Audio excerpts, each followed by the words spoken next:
आपकी बिजली भी डॉलरों में है, आपकी गैस भी डॉलरों में है, आपकी दाल भी डॉलर में है, आपकी पत्ती भी डॉलर में है, हमारा पेट्रोल भी डॉलरों में है, हर चीज डॉलरों में है, हमारी आमदन रुपए में है। ये और इसकी वजह क्या है? इसकी वजह मुल्क में सियासी निज़ाम की नाकामी है, मुल्क में आइन की बालादस्ती नहीं है। इसकी बात यह है कि अगर हम मसले को समझेंगे नहीं तो हल तलाश, आंखें बंद करने से मसाइल दूर नहीं हो। और मीशत अगर सियासी इंतशार होगा मीशत नहीं बढ़ेगी। ये बातें याद रख लें। यहाँ कोई मौजूदा हल नहीं है इन मामला की। IMF नाकामी का इतराफ होता है, यहाँ पर खुशी मनाई जाती है कि IMF ने ये हमारा प्रोग्राम अप्रूव कर दिया।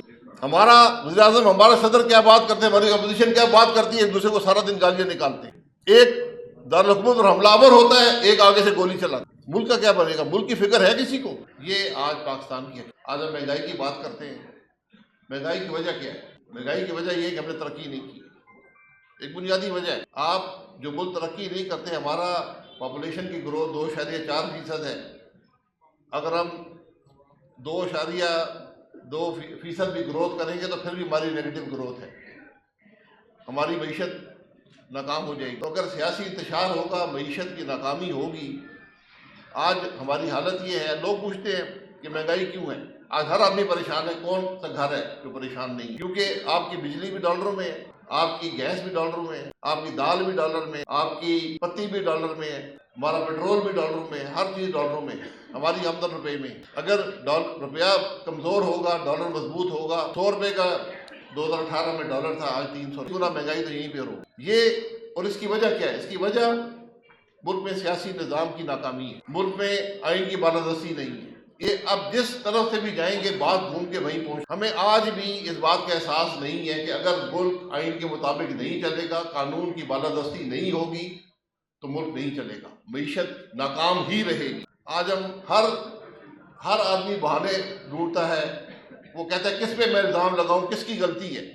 अभी मियाँ साहब ने IPPs की बात की। कसूर IPP का नहीं है, कसूर हमारा है कि हमने मीशत को नाकाम कर दिया। IPP लगे थे 60 रुपए के डॉलर पे, मशीनरी डॉलरों में आती है, पेट्रोल उसका जो फ्यूल है वो भी डॉलरों में आता है। लेकिन बात यह है कि अगर हम मसले को समझेंगे नहीं तो हल तलाश, आंखें बंद करने से मसाइल दूर नहीं हो। मैं गुजारिश ये कर रहा हूँ कि अगर मीशत तरक्की नहीं करेगी तो मुल्क के लोग गरीब होंगे।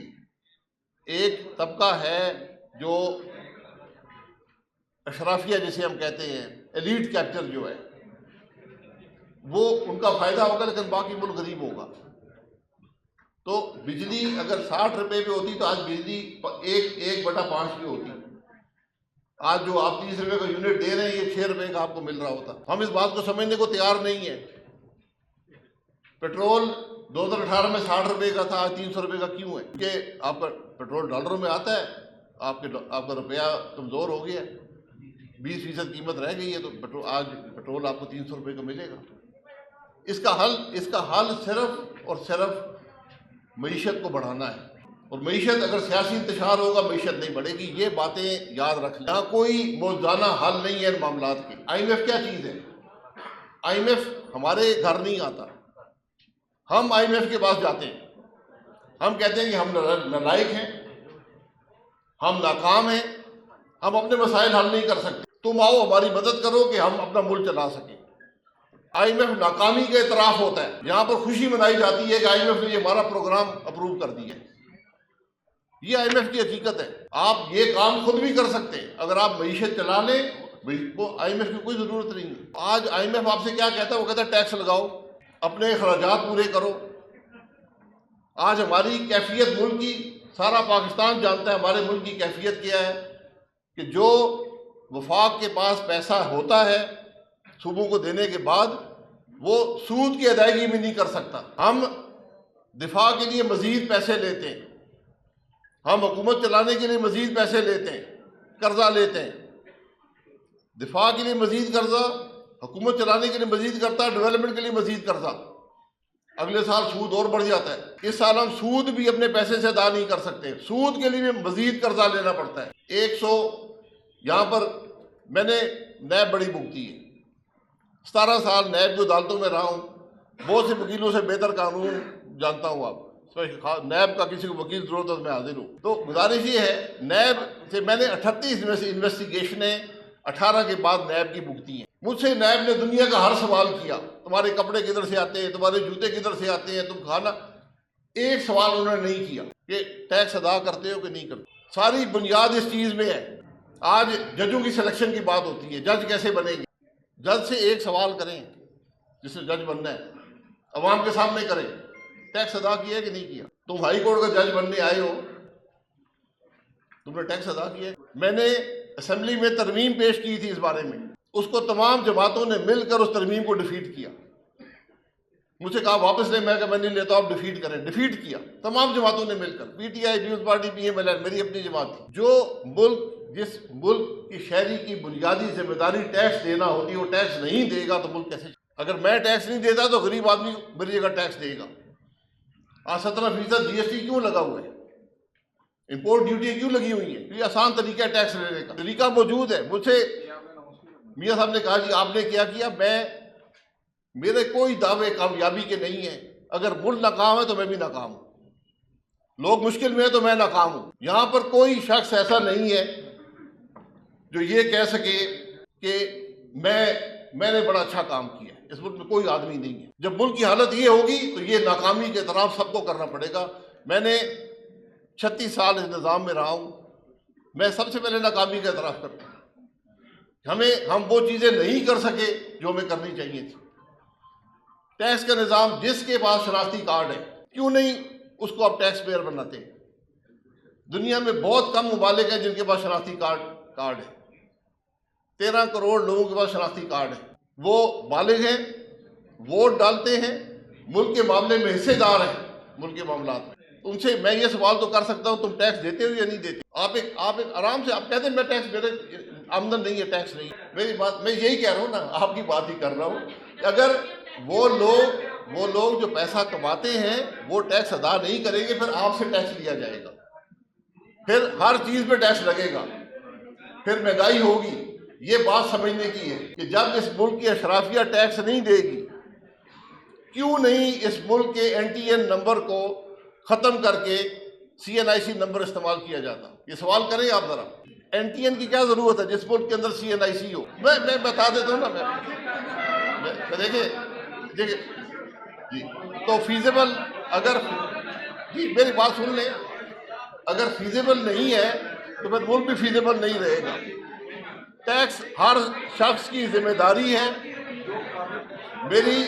मेरी अगर आमदन है ना, मेरी आमदन है, उसमें एक हिस्सेदार है। ये बात जरा सुन लें, ये आपके मसाइल के ख्याल में। अगर मेरी एक आमदन है, मैंने पहले कहा कि मौजूदाती हाल नहीं है, तकलीफ दे हाल होता है।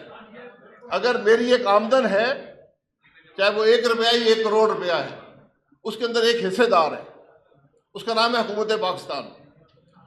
लेकिन वो हिस्सेदार 50% की नहीं हो सकता। आज अगर आप वकील हैं, आपकी आमदन है एक सतह से ऊपर, 49.5% टैक्स है आपके ऊपर। कानूनी टैक्स 49.5, दुनिया में नहीं है, कोई देता भी नहीं है पाकिस्तान में, लेकिन टैक्स लगा हुआ है। तो आपने पूछा हमने क्या किया? मैंने और मिफ्ता इस्माइल ने 2018 में पाकिस्तान के सारे टैक्स स्लैब खत्म करके 3 स्लैब बनाए थे, 15%, 10%, 5%। 1 लाख आमदन महीने पर कोई टैक्स नहीं था, उससे नीचे कोई टैक्स नहीं। 3 स्लैब बनाए, 2 महीने ये चले हैं। आप जुलाई और अगस्त 2018 की टैक्स देख लें।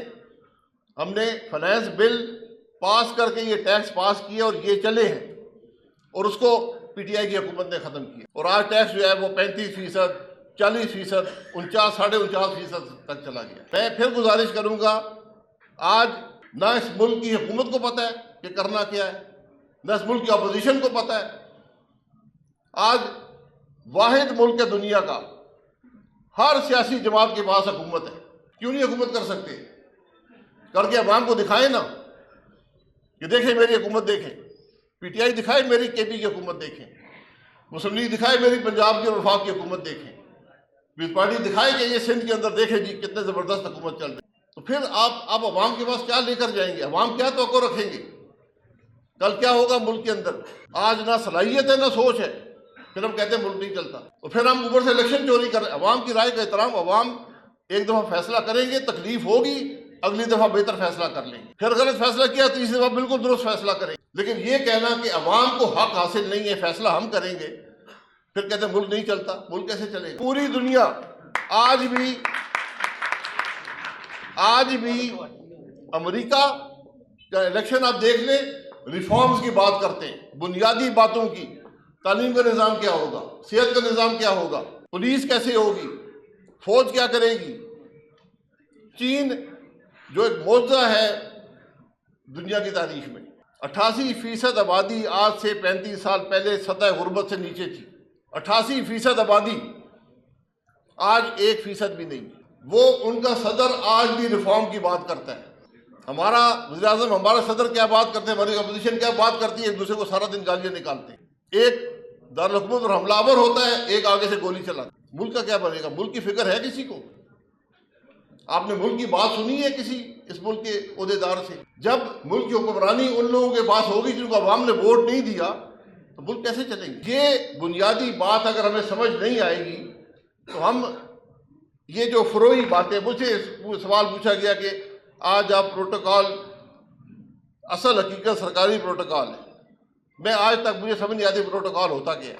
यकीन करें, प्रोटोकॉल, यहाँ लोग कहते बड़े बड़ा शौक है प्रोटोकॉल, शौक के आगे की पीछे पुलिस लगी हो। पुलिस के बारे में मेरा एक बड़ी राय है, आगे हो तो चले फिर भी ठीक है, पीछे पुलिस लगी हो तो गड़बड़ होती है। ये प्रोटोकॉल खत्म कर दे। आज इस मुल्क की पुलिस की अक्सरियत जो है वो इस मुल्क के हुक्मरानों की हिफाजत पर मामूर है। यानी हम अपने लोगों को क्या अपनी हिफाजत नहीं कर सकते। हमारे आगे पीछे पुलिस के डाले ना, हम घर से नहीं निकल सकते। ये सवाल कोई नहीं करता।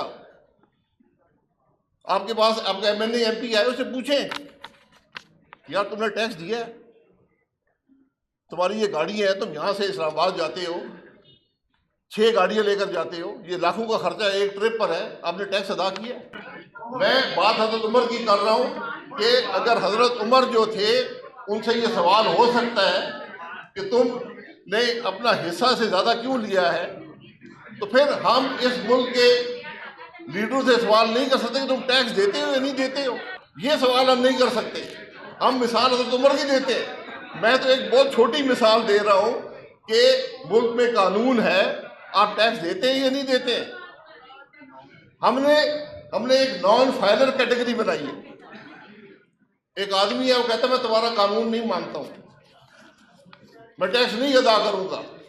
हम कहते हैं तुम टैक्स नॉन फाइलर बन जाओ। तो गुजारिश ये है कि आपके जो सवालात हैं, बुनियादी सवाल है कि मुल्क क्यों नहीं चलता, मैंने उसके कुछ जवाब आपके सामने रख दिए कि आज जब आप वोट का फैसला करने जाएं तो ज़रा सोच समझ कर करें कि आप वोट किस बुनियाद पे दे रहे हैं। आप अपने शहर को देख लें, आपके शहर ने पाकिस्तान को बेहतरीन पार्लियामेंटेरियन भी दिए और बदतरीन पार्लियामेंटेरियन भी दिए। ये बात आपको खुद सोचनी पड़ेगी कि मैं जब इलेक्शन में फैसला करता हूं तो क्या करता हूं। लेकिन मुल्क की अगर हम बात करेंगे तो मुल्क की बात सिर्फ उसी बात पर आएगी कि मुल्क को रूल ऑफ लॉ चाहिए, मुल्क को कॉन्स्टिट्यूशन की बारादस्ती चाहिए, मुल्क को रिफॉर्म्स चाहिए। अभी राणा साहब ने बात की कि क्या हमारे सूबे चल रहे हैं, हमारे सूबे की हुकूमतें चलती हैं, वफाक को चल एक तरफ कर दें, बिल्कुल नहीं चलती। मैं 35 साल से सियासत में हूँ, हमारा तालीम का निज़ाम नीचे गया, हमारा सेहत का निज़ाम नीचे गया है, हमारा पुलिस का निज़ाम ख़राब हुआ है, हमारा अदल का निज़ाम, कोई निज़ाम ऐसा नहीं है जो बेहतर हुआ है। ये हमारे लिए आज दमा फिक्रिया है। हमें रिफॉर्म की ज़रूरत है, हमने इस्लाहात करनी है मुल्क के अंदर। ये निज़ाम आज नहीं चल सकता जिस तरह ये निज़ाम है, इसको छेड़ने से निज़ाम नहीं चलेगा। जिस मुल्क में हर चीज़ का हल ये हो कि फलाना आदमी बहुत अच्छा अफसर है, उसका लगा दो, फैसलाबाद की पुलिस ठीक हो जाएगी, ऐसे नहीं होता। ये नाकामी का इतराफ़ होता है। मतलब ये है कि आपका निज़ाम नहीं है, लोग हैं, तो लोग कभी निज़ाम को मुतबादल नहीं होते। इस बात को हमें समझना पड़ेगा, हमें देखना पड़ेगा कि हम मुल्क को कहाँ पर लेकर जा रहे हैं और कैसे हमने इन मामलात को हल करना है।